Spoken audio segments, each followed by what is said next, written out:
नमस्कार साथियों, मैं शिवम गुप्ता टैक्स कंसल्टेंट आपका अपने इस चैनल पर स्वागत करता हूं। जैसा कि आप सबको पता है कि रिसेंटली जीएसटी काउंसिल की 48वीं मीटिंग हुई थी 12 जून 2020 को, जिसके अंदर जीएसटी 3B रिटर्न्स फाइल करने के लिए और साथ में दूसरी रिटर्न्स फाइल करने के लिए कुछ अहम घोषणाएं हुई हैं। उसके अंदर जो भी घोषणाएं हुई हैं वो आपके लिए बहुत फ़ायदेमंद है। जिन लोगों ने भी अब तक अपनी रिटर्न्स फाइल नहीं की है जीएसटीआर 3B, चाहे वो 1 महीने की बाकी हो, चाहे वो 6 महीने की बाकी हो, चाहे वो 2 साल की बाकी हो, उन सभी के लिए ये घोषणा बहुत ही इंपॉर्टेंट है। तो इस टॉपिक में बात शुरू करने से पहले मैं आप सभी से रिक्वेस्ट करूँगा कि अगर आपको मेरा वीडियो पसंद आए तो लाइक शेयर ज़रूर करें, और अगर आप मेरे चैनल पर पहली बार आए हैं तो मेरे चैनल को सब्सक्राइब ज़रूर कर लें। तो आइए शुरू करते हैं आज का वीडियो।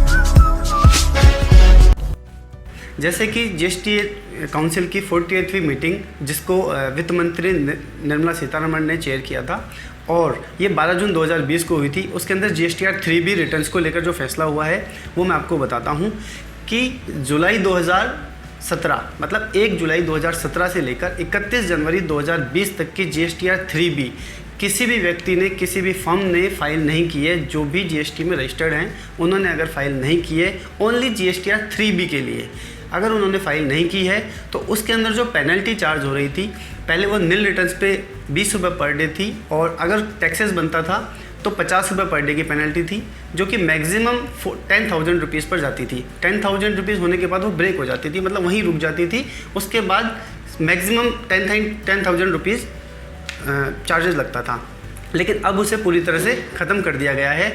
अगर आपकी जीएसटीआर 3B किसी भी महीने की पेंडिंग है और अगर वो नील रिटर्न है, मतलब उसमें अगर कोई भी टैक्स लायबिलिटी नहीं बन रही है, तो आपको किसी भी तरह की कोई पेनल्टी देने की ज़रूरत नहीं है, पहली बात। और दूसरा, अगर मान लो आपका किसी भी महीने में कोई टैक्स लायबिलिटी बन रही है तो उसकी मैक्सिमम पेनल्टी बनेगी 500 रुपीज़। 500 रुपीज़ से ऊपर आपको पेनल्टी नहीं लगेगी, लेकिन उसके अंदर भी एक कंडीशन रखी गई है कि ये रिटर्न्स आपको कब तक फाइल करनी है।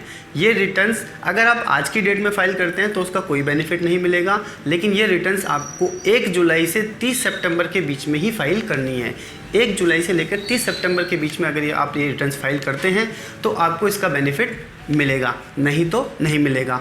लेकिन ध्यान रहे कि 30 सितंबर के बाद अगर आप रिटर्न्स फाइल करते हैं, पुरानी कोई सी भी रिटर्न पेंडिंग है आपकी जीएसटीआर 3B, तो आपके ऊपर पहले जो नॉर्म्स थे 20 रुपये पर डे और 50 रुपये पर डे के जो नॉर्म्स है, 10,000 रुपीज़ के जो मैक्सिमम पेनल्टी के नॉर्म्स हैं वो रेगुलर लग जाएंगे। इसलिए ये बहुत अच्छा मौका है कि किसी भी व्यक्ति की अगर कोई रिटर्न्स जीएसटीआर 3B पेंडिंग है तो आप उसे तुरंत फाइल कर लीजिए 1 जुलाई के बाद। अब हम बात करते हैं कि फरवरी, मार्च और अप्रैल की जीएसटीआर 3B के लिए क्या फैसला हुआ है। तो फरवरी, मार्च और अप्रैल की जो जीएसटीआर 3B है उसके लिए सरकार ने टाइम लिमिट डिसाइड की है कि 30 सितंबर से पहले आप उस रिटर्न को फाइल कर लें, लेकिन ये सिर्फ छोटे व्यापारियों के लिए घोषणा की गई है कि जिनका टर्नओवर 5 करोड़ रुपए से नीचे है वो ही लोग इसके अंदर एलिजिबल हैं कि उनको 30 सितंबर 2020 से पहले रिटर्न फाइल करनी है, फरवरी, मार्च और अप्रैल। इसके अंदर आपका पेनल्टी बिल्कुल पूरी तरह से वे ऑफ रहेगी, लेकिन ध्यान रहे कि इसके अंदर इंटरेस्ट के वेवर में कुछ चेंजेस किए गए हैं। पहले इंटरेस्ट 18% लगता था, अब उसे घटाकर 9% पर कर दिया गया है। तो जो भी टर्नओवर, मतलब आपका टर्नओवर अगर 40 लाख रुपए है या 2 करोड़ है या 5 करोड़ रुपए है, लेकिन सिर्फ और सिर्फ 5 करोड़ से नीचे वाली टर्नओवर वाली कंपनियां, उनको ये बेनिफिट मिलेगा। ध्यान रहे कि उससे ऊपर के टर्नओवर वाली कंपनियां जो भी हैं उनके लिए किसी भी तरह की कोई पेनल्टी वे ऑफ नहीं है और कोई भी इंटरेस्ट में वे ऑफ नहीं है। जो पहले लगता था वही रेगुलर लगता रहेगा। अब हम आगे बात करते हैं कि उसके बाद फरवरी, मार्च और अप्रैल की रिटर्न के बाद हम बात करते हैं मई, जून और जुलाई 2020 की रिटर्न्स के लिए। उसके लिए भी सरकार ने कुछ डिसाइड किया है कि अगर आपका टर्नओवर 5 करोड़ रुपए तक है तो आप अप्रैल, मई, जून और जुलाई की रिटर्न्स के लिए सरकार ने ये फैसला किया है कि मई, जून और जुलाई 2020 की रिटर्न ये भी आप 30 सितंबर 2020 से पहले फाइल कर सकते हैं। इसके अंदर किसी भी तरह की पेनल्टी नहीं है और किसी भी तरह का इंटरेस्ट चार्ज नहीं लिया जाएगा। आप 30 सितंबर 2020 से पहले अपनी रिटर्न्स फाइल कर सकते हैं। तो ये बहुत बड़ा बेनिफिट है कि आपको कोई भी पेनल्टी नहीं लगेगी, कोई भी इंटरेस्ट चार्ज नहीं होगा।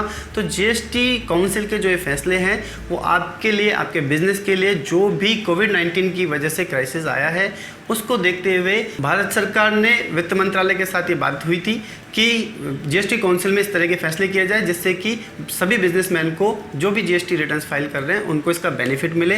तो ये बहुत ही बड़ा बेनिफिट है, आप सब लोग इसका फ़ायदा ले सकते हैं। आपकी किसी भी तरह की कोई GSTR 3 भी पहले की पेंडिंग पड़ी है तो आप उसे फाइल करके और आप आगे अपना काम कर सकते हैं बहुत नॉमिनल से चार्जेस देकर। अब एक चीज़ और मैं आपको बताना चाहता हूँ कि अगर आपका रजिस्ट्रेशन, GST रजिस्ट्रेशन पहले किसी भी कारण से कैंसिल हो गया था या आपने पहले कोई रिटर्न्स फाइल नहीं की थी या किसी भी वजह से GST डिपार्टमेंट ने आपका रजिस्ट्रेशन कैंसिल कर दिया था, चाहे वो 6 महीने पहले किया हो चाहे वो 12 महीने पहले किया हो, लेकिन 12 जून 2020 GST काउंसिल की मीटिंग से पहले मतलब 11 जून 2020 तक अगर आपका GST रजिस्ट्रेशन कैंसिल हुआ है तो आप अपना रजिस्ट्रेशन वापस से चालू करवा सकते हैं। अपनी पुरानी कोई भी पेंडिंग रिटर्न्स भी फाइल करके अपने रजिस्ट्रेशन को रेगुलर कर सकते हैं, अपने बिजनेस को वापस चालू कर सकते हैं। ये बहुत बड़ी अहम घोषणा है क्योंकि GST रजिस्ट्रेशन बहुत सारे व्यापारियों के बीच में कैंसिल हो गए थे GST रिटर्न फाइल नहीं करने की वजह से। तो ये भी एक बहुत बड़ा बेनिफिट है, आप लोग इसका भी फ़ायदा ले सकते हैं। तो चलिए दोस्तों, आज का वीडियो हम यही समाप्त करते हैं। अगर आपको मेरा वीडियो पसंद आए तो लाइक और शेयर ज़रूर करें। किसी भी बिजनेसमैन के लिए ये बहुत इंपॉर्टेंट चीज़ है, अगर आप इसे शेयर करेंगे तो कोई ना कोई इसका फ़ायदा ज़रूर लेगा। और आप मुझे कमेंट बॉक्स में लिखकर ज़रूर बताएं कि आपको मेरा वीडियो कैसा लगा, और किसी भी तरह की कोई भी जानकारी चाहिए हो तो आप मुझे कमेंट बॉक्स में लिखकर बता सकते हैं कि आगे आप किस टॉपिक पर वीडियो देखना चाहते हैं। तो अगर आप मेरे चैनल पर पहली बार आए हैं तो मेरे चैनल को ज़रूर सब्सक्राइब कर लें और बेल आइकन को जरूर हिट कर दें जिससे कि मेरे आगे आने वाले वीडियोस आपको रेगुलर मिलते रहें। तो मिलते हैं एक नए वीडियो के साथ, एक नई टॉपिक के साथ, नई जानकारी के साथ फिर से मिलते हैं। थैंक यू, नमस्कार।